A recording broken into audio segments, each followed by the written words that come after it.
आप देख रहे हैं डीए न्यूज प्लस का खास कार्यक्रम चर्चा है। मैं हाजिर हूं चर्चा लेकर शकील साजिद। रायपुर राजधानी के सबसे व्यस्त इलाके जय स्तंभ चौक में अब दिन के वक्त रैली और जुलूस नहीं निकलेंगे। शहर में बढ़ते ट्रैफिक जाम और आम लोगों की परेशानी को देखते हुए पुलिस ने बड़ा फैसला लिया।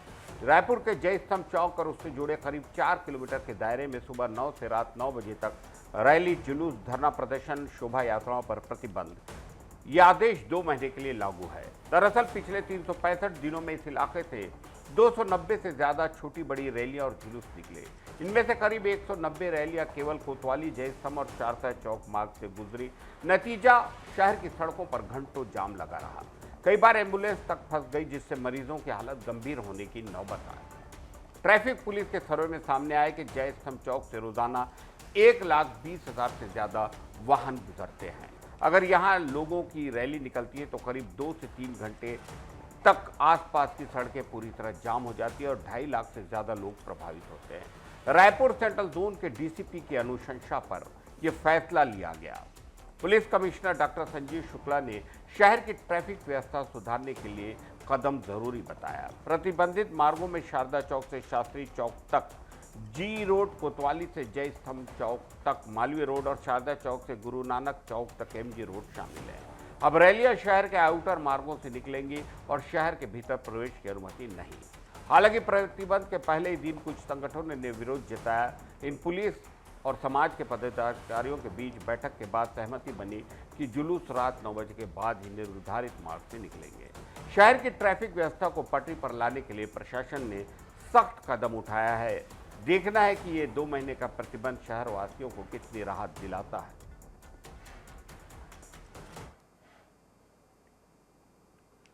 छत्तीसगढ़ से एक अहम कानूनी फैसला सामने आया है, जहां छत्तीसगढ़ हाई कोर्ट ने साफ कहा है कि पहली शादी के रहते दूसरी शादी करना कानूनन मान्य नहीं है। इतना ही नहीं, ऐसी स्थिति में दूसरे पति से गुजारा भत्ता मांगना भी उचित नहीं माना जाएगा। भिलाई की एक महिला से जुड़ा मामला, जिसने अपने दूसरे पति के खिलाफ सीआरपीसी की धारा 125 के तहत गुजारा भत्ते की मांग की। महिला का कहना था कि 10 जुलाई 2020 को आर्य समाज मंदिर में उसकी शादी हुई। कुछ समय बाद पति ने उसे शारीरिक और मानसिक रूप से प्रताड़ित किया और घर से निकाल दिया। महिला ने अदालत में दावा किया कि उसके पति की मासिक आय करीब 5 लाख रुपए है। उसने हर महीने 1 लाख रुपए गुजारा भत्ता देने की मांग की। सुनवाई के दौरान मामला पलट गया।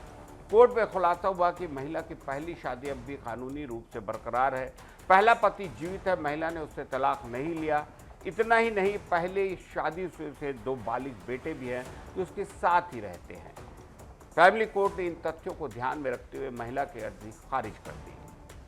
इसके खिलाफ महिला ने हाई कोर्ट में क्रिमिनल रिवीजन दायर किया। चीफ जस्टिस रमेश सिन्हा की सिंगल बेंच ने मामले की सुनवाई करते हुए कहा कि बिना कानूनी तलाक के दूसरे शादी करना वैध नहीं है।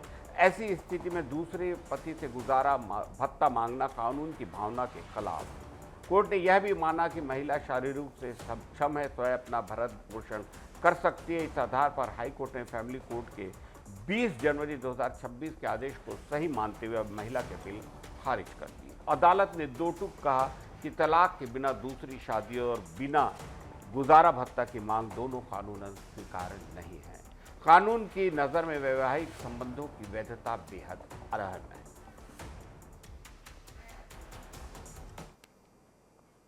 रायपुर और छत्तीसगढ़ के शहरी क्षेत्रों में अब अवैध कॉलोनियों और प्लाटिंग पर सरकार ने सख्त कदम उठाने का फैसला किया है। नगरीय प्रशासन और विकास विभाग ने सभी नगर निगम आयुक्तों को स्पष्ट निर्देश जारी किए। शासन ने कहा कि नगर पालिका अधिनियम 1956 की धारा 292(ग)(3) के तहत अवैध कॉलोनी निर्माण करने वालों के खिलाफ कड़ी कानूनी कार्रवाई होगी। दोषियों को 3 से 7 साल तक की सजा हो सकती है और कम से कम 1 लाख रुपए का जुर्माना भी लगाया जाएगा। इसके साथ ही अदालत दोषी को संबंधित नगर निगम को प्रतिकर राशि भी देने का आदेश दे सकती है, जो अवैध कॉलोनियों के विकास पर होने वाले संभावित खर्च का हिसाब होगी। अवैध प्लाटिंग से प्रदेश का राजस्व भी प्रभावित हो रहा है। राजधानी रायपुर के अलावा दुर्ग, भिलाई, जगदलपुर, बिलासपुर, राजनांदगांव, धमतरी, कोरबा और अंबिकापुर जैसे जिलों में भी अवैध कॉलोनियां और प्लाटिंग की शिकायत बढ़ रही है। सरकार का उद्देश्य है कि नियोजित विकास और शहर की शहरी व्यवस्था को बनाए रखा जाए। नगरीय प्रशासन और विकास विभाग ने सभी नगर निगम आयुक्तों को निर्देश दिया कि अवैध कॉलोनी निर्माण के मामलों में त्वरित जांच कर अपराध दर्ज हो, दोषियों के खिलाफ वैधानिक कार्रवाई सुनिश्चित हो। यह भी स्पष्ट किया कि न्यायालय तभी सुनवाई करेगा जब नगर निगम आयुक्त या अधिकृत अधिकारी की हस्ताक्षरित शिकायत प्रस्तुत होगी। इस कदम को शहरी क्षेत्रों में अनियंत्रित प्लाटिंग और अवैध कॉलोनियों पर लगाम लगाने की दिशा में बड़ा निर्णय माना गया। अधिकारियों की माने तो सख्ती से न केवल अवैध निर्माण पर रोक लगेगी बल्कि शहरों के नियोजित विकास को मजबूती मिलेगी। सरकार अब अवैध कॉलोनियों और प्लाटिंग पर कोई ढिलाई नहीं बरतेगी। नियमों के उल्लंघन पर सख्त कार्रवाई, जुर्माना और क्षतिपूर्ति से व्यवस्थित नियोजन की दिशा में अहम कदम होगा। हाँ, ये देखना है कि नगर निगम के अधिकारी, प्रशासक और दूसरे लोग कितनी सख्ती से इस निर्देश को लागू करवाते हैं, क्योंकि सभी छत्तीसगढ़ और प्रदेश के तमाम बड़े शहर इस कोड से बहुत ज़्यादा परेशान हैं, अवैध प्लाटिंग के।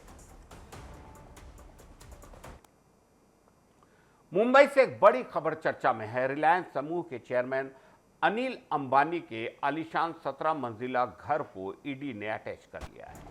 ये कार्रवाई आरकाम से जुड़े बैंक फ्रॉड केस और धन शोषण निवारण अधिनियम के तहत की गई है। पाली हिल मुंबई स्थित यह 17 मंजिला घर की कीमत करीब 3,716.83 करोड़ आंकी गई है। यह घर अनिल अंबानी की निजी संपत्ति का हिस्सा माना जाता है। वहीं इस मामले में ईडी अब तक कुल 15,700 करोड़ की संपत्तियों को अटैच कर चुकी है। ईडी की जांच आरकम और इससे जुड़ी 40,185 कंपनियों के वित्तीय लेन देन पर केंद्रित है। मामले की पड़ताल सीबीआई के एफआईआर के आधार पर शुरू हुई थी। इस जांच के तहत ईडी ने यह कार्रवाई की ताकि किसी भी तरह की संपत्ति छुपाने या धोखाधड़ी की संभावनाओं को बिल्कुल रोका जा सके। अनिल अंबानी इस मामले में दूसरी बार ईडी के सामने पेश हो सकते हैं। पहली बार उन्होंने अगस्त 2025 में बयान दर्ज कराया था। जांच में यह भी सामने आया कि अनिल अंबानी ने अपने घर को राइज ई ट्रस्ट के नाम से दिखाया था। यह ट्रस्ट उनके परिवार का है। ऐसा करने का मकसद यह लगता है कि घर को उनकी व्यक्तिगत देनदारी से अलग दिखाया जाए और अटैचमेंट से बचाया जा सके। हालांकि ईडी ने स्पष्ट कर दिया है किसी भी संपत्ति को ट्रस्ट के माध्यम से छिपाने की कोशिश कामयाब नहीं होगी। जांच एजेंसी का कहना है कि वित्तीय धोखाधड़ी और धन शोषण से जुड़े मामलों में किसी भी बड़े नाम को बचाया नहीं जा सकता। अनिल अंबानी के खिलाफ ये कार्रवाई ऐसे वक्त आई जब आरकम केस पहले ही जांच के दायरे में है। इससे जुड़े बैंक फ्रॉड और वित्तीय अनियमितताओं के मामले में ईडी लगातार कार्रवाई कर रही है। इस मामले की गहराई को देखते हुए भविष्य में इस कार्रवाई पर नजरें सभी की टिकी है। साफ है कि धन शोषण और बैंक फ्रॉड के मामलों में ईडी का शिकंजा लगातार बढ़ रहा है। अनिल अंबानी का आलीशान घर अब कानून की नज़र में है और आने वाले वक्त में बड़ी कार्रवाई की संभावना है।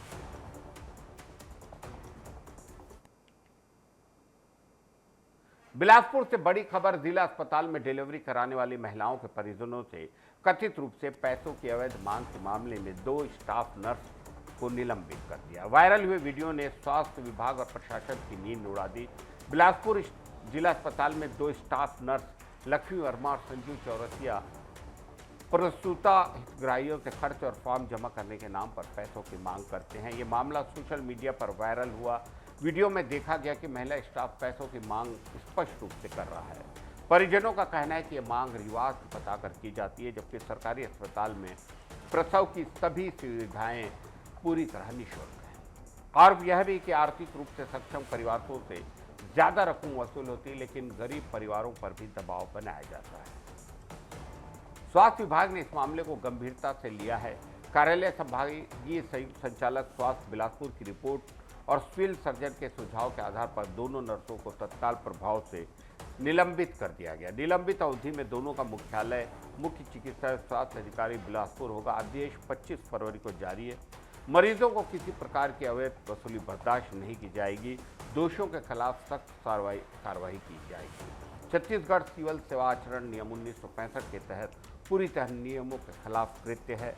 एक बार फिर प्रशासन को सचेत कर गया है कि सरकारी अस्पतालों में मरीजों और उनके परिजनों की सुरक्षा और अधिकार सुनिश्चित करना जरूरी है। आगे की जांच में और कौन कौन जिम्मेदार पाए जाते हैं, प्रशासन सख्ती से क्या कार्रवाई करता है, इस पर तमाम लोगों की नजरें हैं और स्वास्थ्य विभाग पे बेहद दबाव है कि इस तरह की आगे भविष्य में कोई बात ना होने पाए।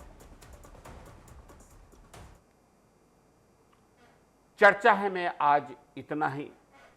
आपको हमारा यह कार्यक्रम कैसा लगता है, आपकी प्रतिक्रियाओं का इंतजार रहेगा। शकील साजिद को इजाजत दीजिए। नमस्कार।